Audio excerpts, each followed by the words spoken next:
One assistant, 2 years of silence, and now he's ready to reveal everything. From hotel rooms rigged like crime scenes, to celebrities caught on hidden cameras, what David James saw inside those walls could bring Hollywood crashing down. But that was just the beginning. Explosive testimonies, blackmail tapes, and a culture so twisted, even Denzel Washington walked out. This isn't a tabloid story. It's surveillance, threats, and silence bought with fear. And now, the people who saw it all are speaking out. Hollywood's dark secrets are spilling out.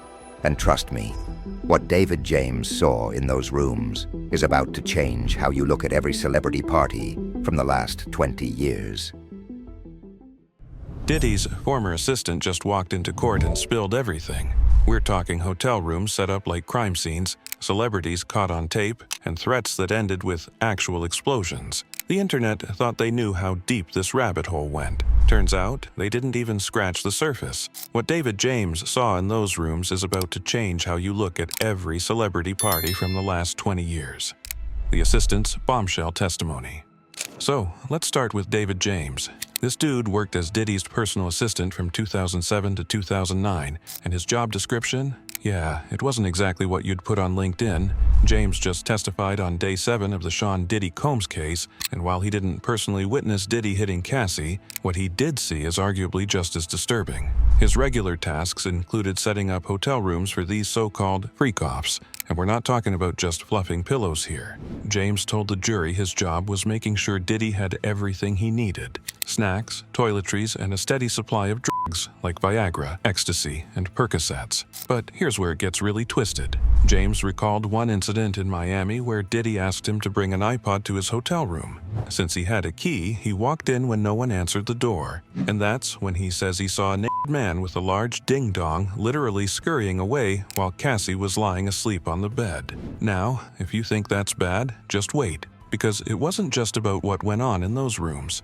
It was about how Diddy controlled everyone around him. James testified that Diddy once checked his browser history without warning. This happened after a story about Diddy being Cassie had leaked online, and Diddy suspected someone on his team. But Diddy didn't stop at searching through his devices. He made James take a lie detector test to prove he wasn't the one who leaked it. James described the experience as violating, saying it was the first time someone had dug into his private life like that. And just when you thought it couldn't get more manipulative, there was also talk about party footage. Diddy allegedly told James that he had video of him dancing around at one of the parties, and when James confirmed it was him, Diddy said, "I'm going to keep the video in case I ever need it." James said it was like living under surveillance. He was forced to go through lie detector tests and random hotel room checks. He couldn't say no, even if he wanted to. Now, here's the kicker. And just when you think this testimony might be exaggerated, photos from Diddy's arrest at the Park Hyatt Hotel in Manhattan last year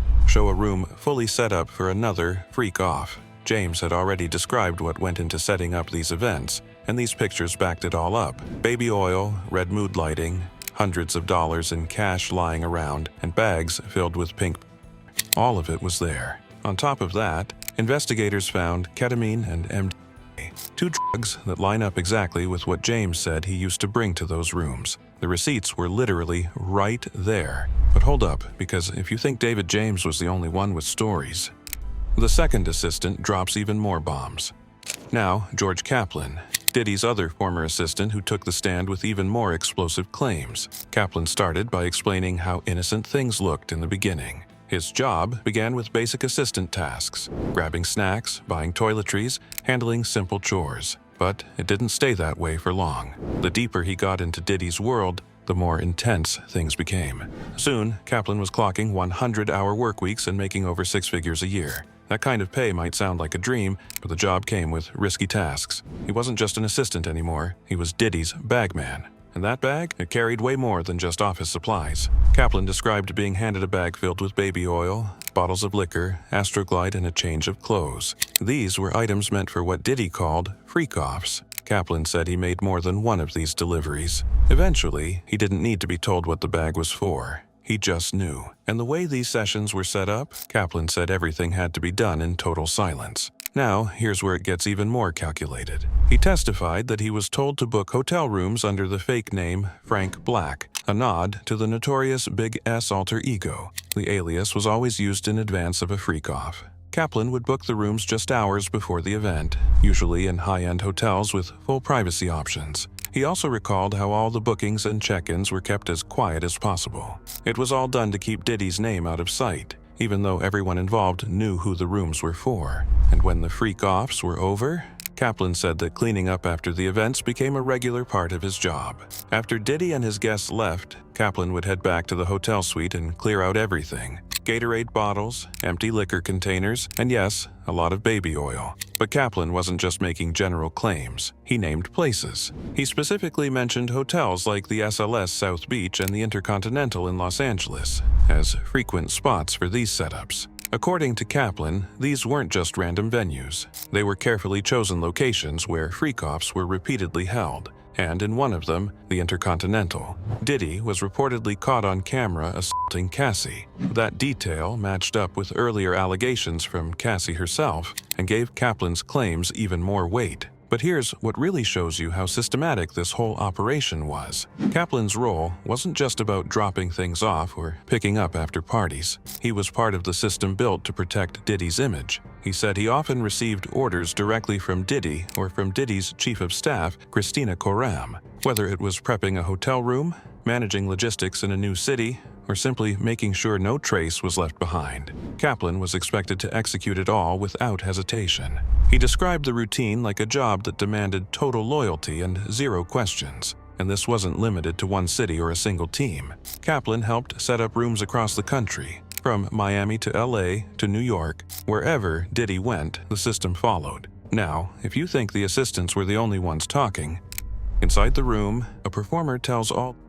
This is where we get to hear from someone who was actually in the room during one of these freak-offs. Meet Sheree Hayes, also known as The Punisher, a male exotic dancer who testified at Diddy's sex-trafficking trial. The Punisher testified that he was hired by Diddy and Cassie for 8 to 12 different times, things like episodes. And he was meant to create a sexy scene that would last for hours. He said that Diddy called all the shots in these episodes. Hayes said he was hired to create sexy, erotic scenes with Diddy's then-girlfriend Cassie Ventura. But here's the thing, according to Hayes, he was hired under the impression that he was performing for a regular birthday party. When he arrived, there were no guests. Instead, he was greeted by Cassie, wearing a wig and a robe, and told to perform a sexy scene. She handed him baby oil and gave him instructions. Then Diddy entered the room.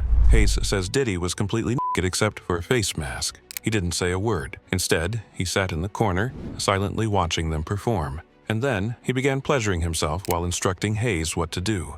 The dancer said the whole thing felt rehearsed, like Diddy had planned every smallest detail. But Hayes wasn't the only one with stories from these rooms. If we go back, Allie Carter was one of the first women who stepped forward with similar stories.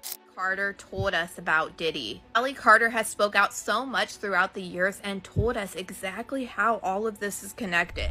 She claimed to have witnessed ritualistic setups that involved body cakes shaped like young ones, and in some cases, actual young teens being used as props. Allie Carter said it was like stepping into a nightmare. Diddy parties, those are his parties, and I was one of the kids that was one of the party favors, and a party favors means that you're set on top of a table and you're used as a toy for anybody who comes across the table or who wants to party at a certain time of night when the music stops and then the DJ starts flashing all these lights and they close the doors, and then everybody turns into like a frenzy and starts going into a crazed animal-like demonic state, and you have no idea what's going on.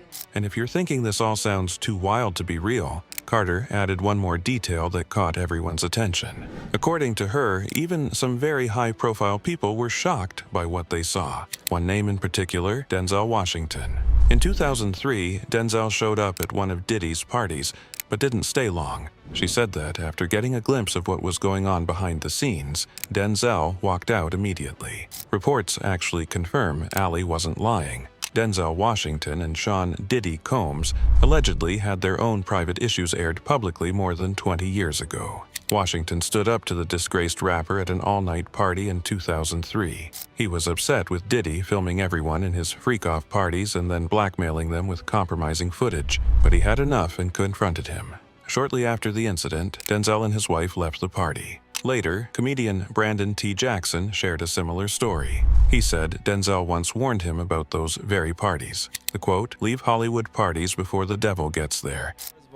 It's so funny because Denzel always told me we'd be at the parties. He said, "You leave 30 minutes for the devil get there." Okay. Jackson didn't go into full detail, but the message was clear. Something was going down at those events that didn't sit right with everyone. Speaking of people who didn't sit right with what was happening, celebrity panic mode, who got caught on tape?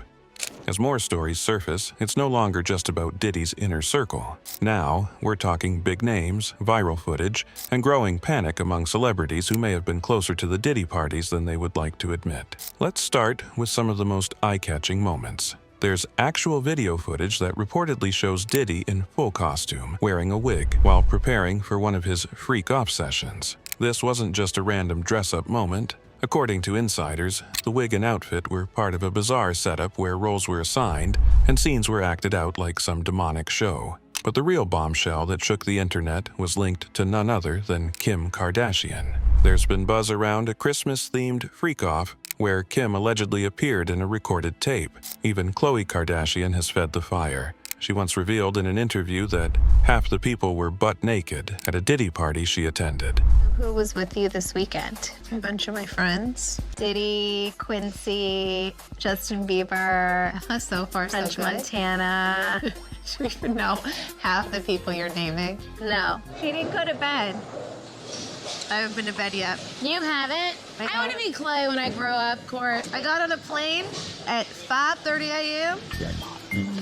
on this party. I think half the people there were butt naked. You would have loved it. This kind of connection is no longer just rumor. It's causing real panic in the Kardashian-Jenner family. Sources say they're trying to distance themselves from Diddy. Why? Because Kris Jenner's longtime partner, Corey Gamble, has been closely tied to Diddy for years. Corey even shared a post in 2020 honoring late model Kim Porter, who died after confirming that she would expose Diddy's freak-off tapes with his celebrity friends. But the Kardashians aren't the only ones caught in this mess. Actress Jenny Mollen recently revealed that she was once invited to a party when she was just 19 years old. She didn't go, but only later realized how close she came to being part of what many are now calling freak-off culture. The Sean Puffy Combs thing. I just wanted to tell you guys that one time when I was like 19, I was in San Diego, and this guy came over and he's like, "My boss wants to meet you." He's not giving sex vibes. So this guy's like, "My boss wants to meet you." And he's like this big bouncer looking guy. He was like there in like a very like fur coat kind of vibes looking outfit. Very small. And he puts out his hand and he shakes my hand. He had the littlest hands I've ever felt. Like not like Laszlo little, not like a 7-year-old, but maybe like a 12-year-old hand. And he's like, we're having a party up in my room. Do you guys want to come? Guys, would I have been on a freak off? That's what I'm rating. It's called a freak off. Would I have been captured in his room in my hideous maroon shirt? And would there be footage to this day of me, some sort of crazy exploitative freak off? I'm so glad I didn't go. I'm gonna tell my kids this story in the morning. Her story highlights how these parties weren't always presented as shady or extreme. Sometimes they looked like exclusive celebrity events until you walked in and saw what was really going on. And then there's something that truly blindsided people. Gene Deal, a former bodyguard close to Diddy, claimed that even Diddy's own mother allegedly participated in these freak-offs. She was at Diddy freak-off at 70 years old. She was just like the rest of them. The freaks come out at night. I don't know that about his mother, man. I know she used to date young guys, but that don't make her a freak. They call her a cougar, right? That's not a freak, that's a cougar. There's even a video showing her kissing Diddy on his lips at one of these parties. So now we have a growing list of celebrities, from the Kardashians to actors to family members, being dragged into a mess that's no longer staying private. The lines between fame and power are collapsing fast, and Hollywood is getting nervous. Because if these videos keep surfacing, it's only a matter of time before more names get exposed, whether they were active participants or silent bystanders. But in the middle of all this celebrity chaos, there's one person whose story we can't forget. Cassie's nightmare, the real victim's story. In the middle of all these shocking stories and celebrity connections, it's easy to lose sight of the person who's been participating in Diddy's freak-offs from the beginning, Cassie Ventura. For years, she was just seen as Diddy's beautiful girlfriend. But now, her voice is finally being heard, and it's confirming the darkest parts of this entire trial. It all started to click into place when Amy Dubois Barnett, a respected former magazine editor, called Diddy the Pied Piper of elite parties, a name that carries a haunting meaning when you look at what Cassie went through. Really was sort of like the Pied Piper, if you will, of the most elite level, partying of that time. According to Barnett, the environment around Diddy was built for doing nasty things. Women were expected to follow his lead no matter how uncomfortable or dangerous the situation became. And Cassie, she wasn't just a witness to that culture. She was a victim of it. There was just so many things that happened to us, and we didn't have the vocabulary to really understand the degree to which these were problematic. Everything that was happening during that time, it was more of a sort of thread that ran throughout the culture. The pain didn't stop with Cassie herself. Her own mother gave emotional testimony in court, confirming that Cassie had told her about the horrific acts she was forced into. Her mom described years of emotional damage, repeated incidents where Cassie was pushed into degrading situations, and how those experiences affected her.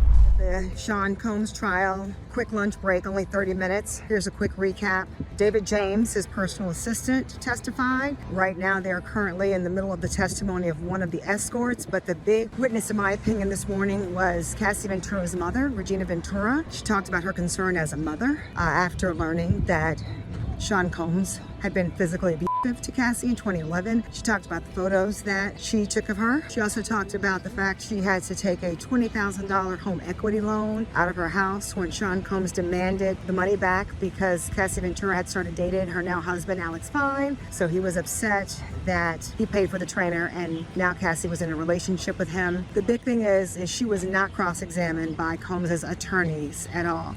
She gave her testimony. It's about 20 minutes. She was on and off the stand. And what makes it worse is that the abuse didn't end when the relationship did. After Cassie tried to move on with her life, things escalated. One moment that stood out was when she began dating Kid Cudi. Cassie revealed that Diddy demanded $20,000 from her. But even more disturbing than that, he threatened to leak 2 explicit videos of her if she didn't come back to him. Cassie emailed her own mother, warning her about what Diddy might do. In the message, she said she was scared Diddy would physically harm both her and Kid Cudi. These weren't empty threats either. Later, Kid Cudi's car mysteriously exploded in his driveway. The incident sent a clear message to Cassie: follow Diddy's command or you might end up dead. So, what do you think really went down behind those hotel doors? Do you believe Diddy used those tapes to blackmail celebrities? And with names like the Kardashians and Denzel already surfacing, who else might get pulled into this mess? Drop your thoughts in the comments below. This case keeps getting crazier, and I'll keep breaking it all down for you. Because honestly, we're probably just scratching the surface of how deep this really goes. CIA next time.